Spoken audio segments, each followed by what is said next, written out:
News from Guyana, the region and the world. Compiled in the News Talk Radio newsroom and powered by DemeraraWaves.com.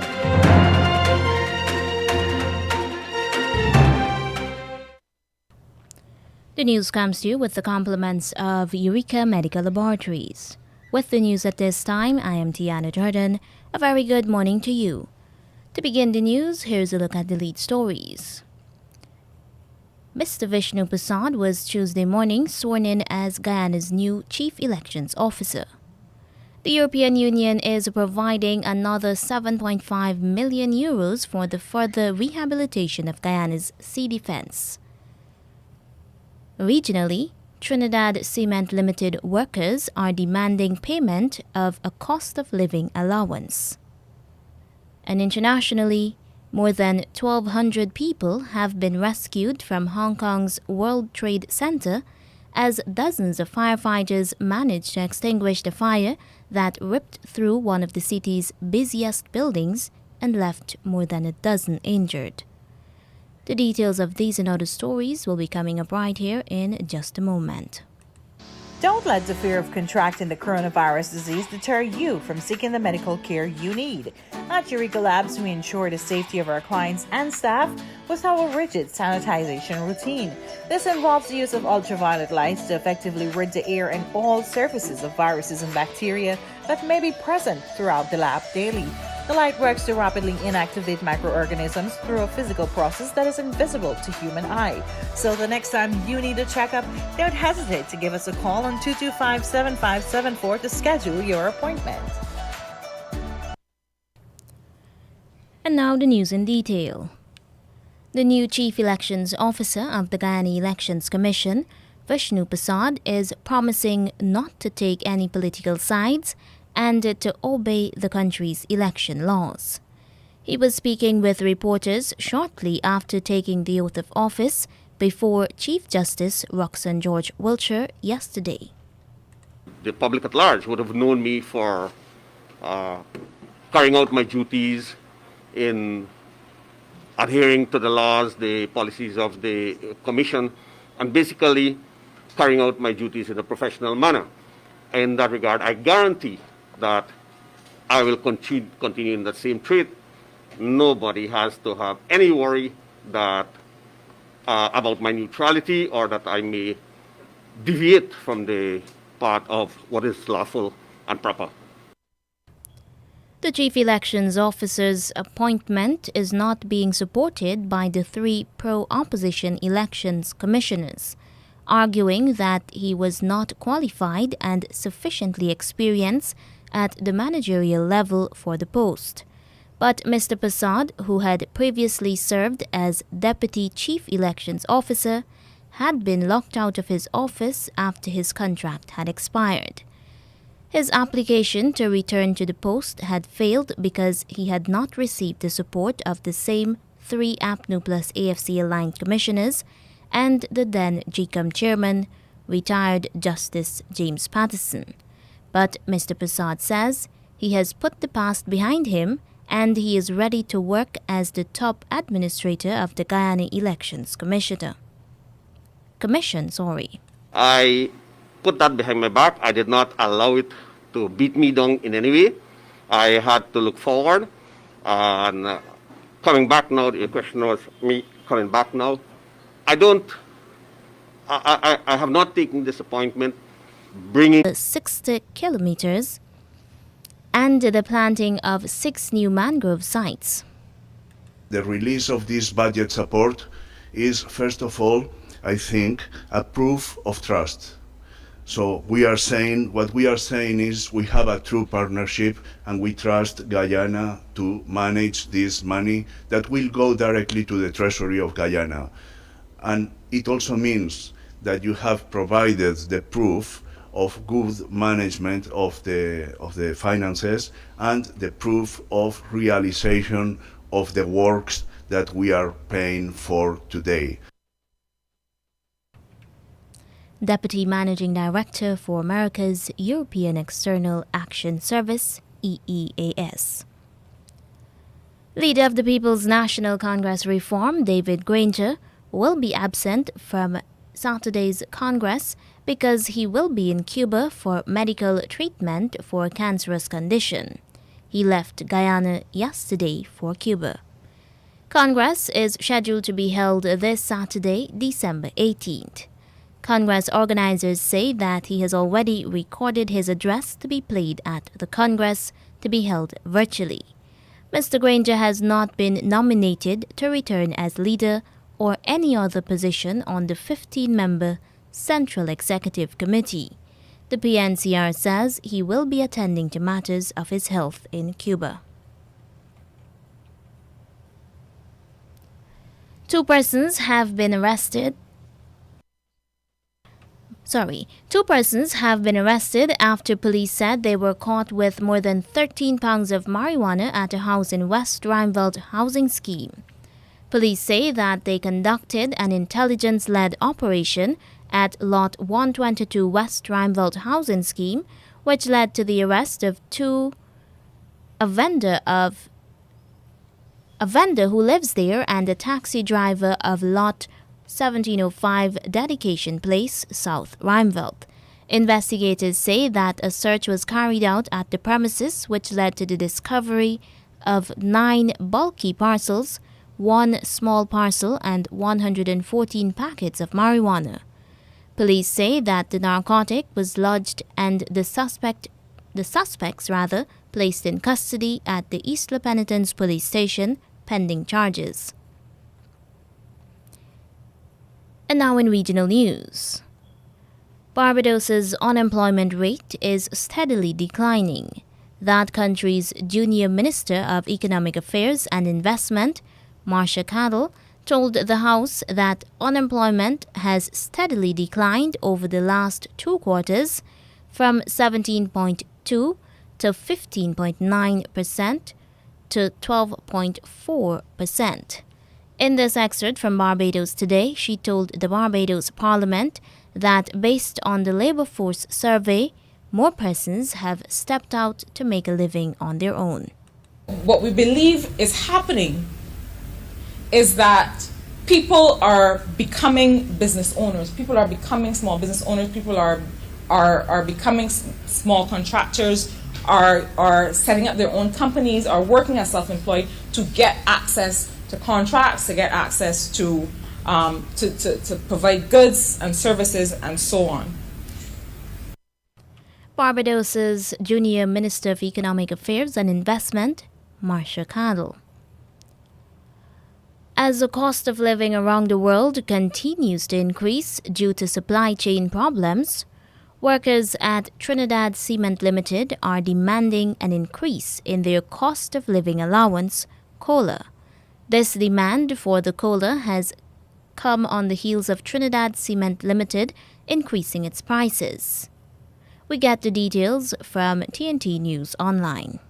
One day after Trinidad Cement Limited announced a price hike in the price of the commodity, workers are demanding that their cost of living allowance be paid as promised on December 20th.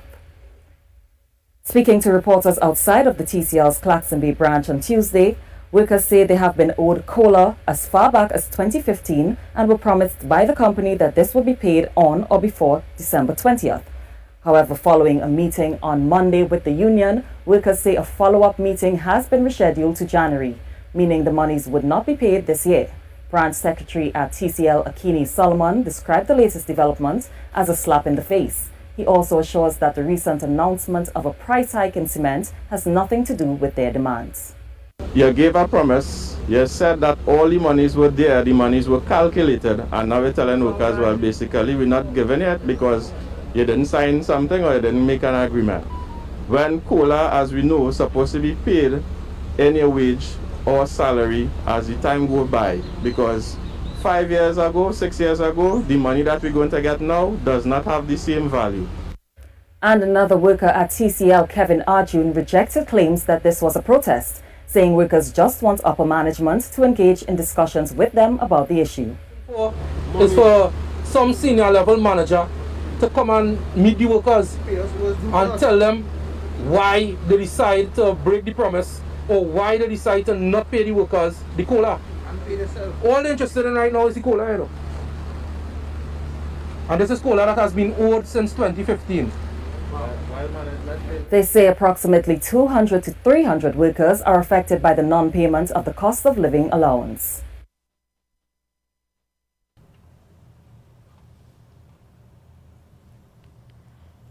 A journalist in Suriname was today attacked outside the National Assembly, where he had been waiting to ask Vice President Ronnie Brunswick questions. Assaulted is Jason Penas. Star News reports that at the time, a group of persons were protesting at the Assembly building against statements made by Edward Belfort. Star News learns from eyewitnesses that the journalist was beaten and mistreated and his phone taken away. The issue was raised by National Democratic Party faction leader Robin Parmesar during the discussion of the multi-year development plan, but acting Speaker Vice President Joe Sharman did not give Parmesar the opportunity to discuss the matter because it was not a point of order. At the resumption, Sharman stated that an incident had occurred in front of the Assembly building and that the matter is on the investigation. The Barbados government has relaxed the curfew for one night, similar to what was done for the transition to republic status. In a directive issued yesterday, the government said there shall be no curfew from midnight on December 24, 2021 to 5 a.m. on December 25, 2021. Last week, church leaders had called for such an ease to facilitate Christmas morning and All Year's Night services. And now for the international news, the latest from the BBC World Service. Hello, I'm Chris Barrow with the BBC News. Germany's new Chancellor Olaf Scholz has said his country faces the biggest economic transformation in at least a century to tackle climate change. He was setting out his government's priorities in Parliament. Danny Eberhard has the details. Olaf Scholz faces fierce and pressing challenges, not least fighting the coronavirus pandemic.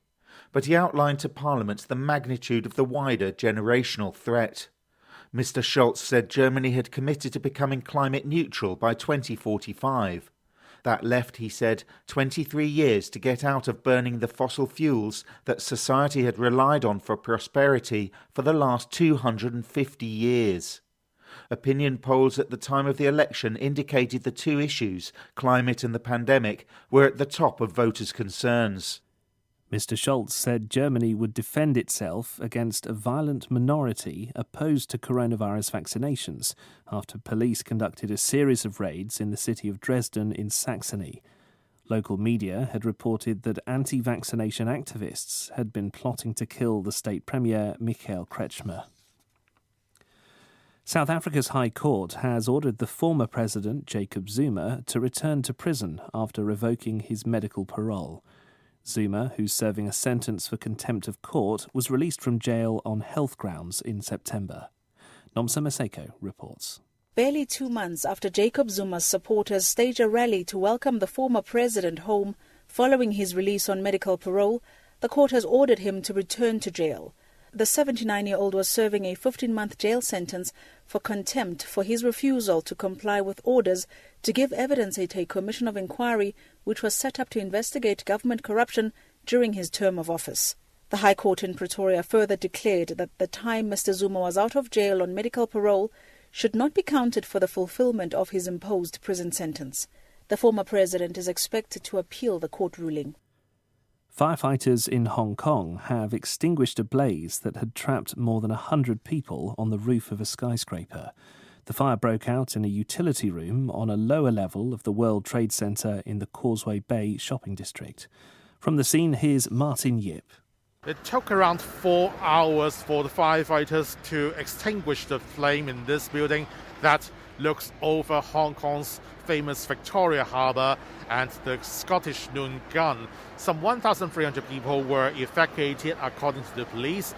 A dozen of them were injured and sent to hospital, and some 300 of them were initially trapped on the rooftop of the building in quite a drama, but the firefighters soon arrived by raising a ladder and start leading them to safety.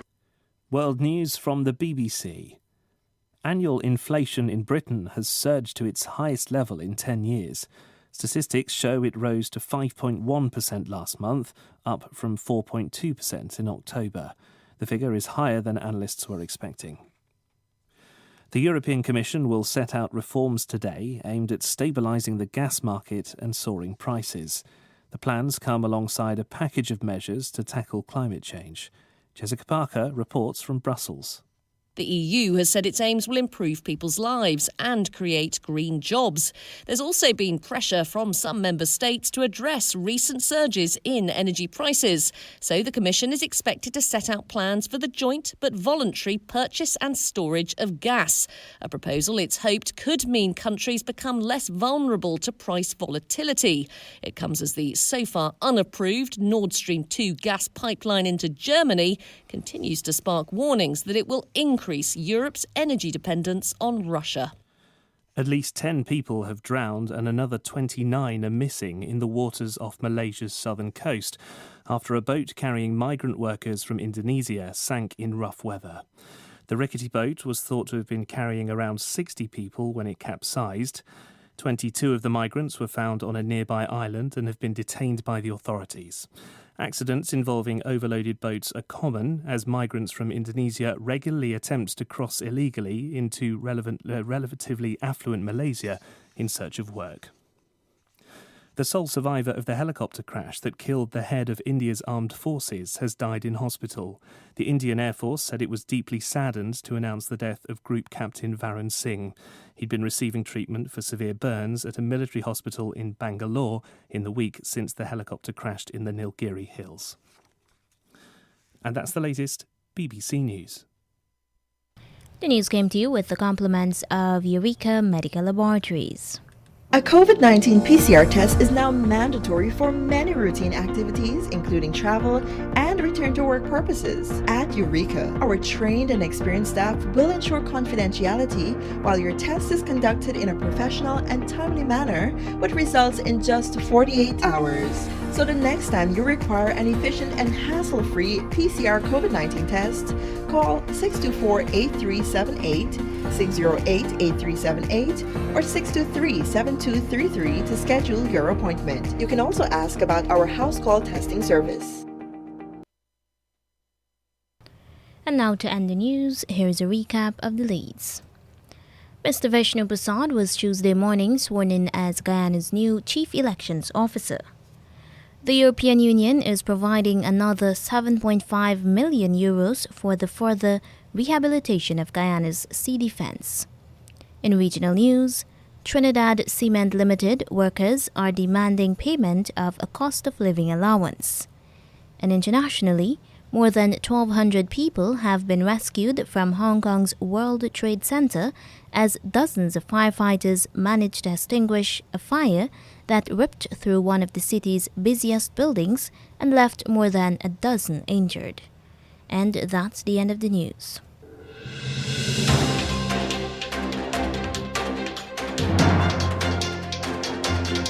This has been the news, compiled in the News Talk Radio Newsroom. For ongoing updates, visit demerarawaves.com, and you can check facebook.com/demwaves and twitter.com/demwaves.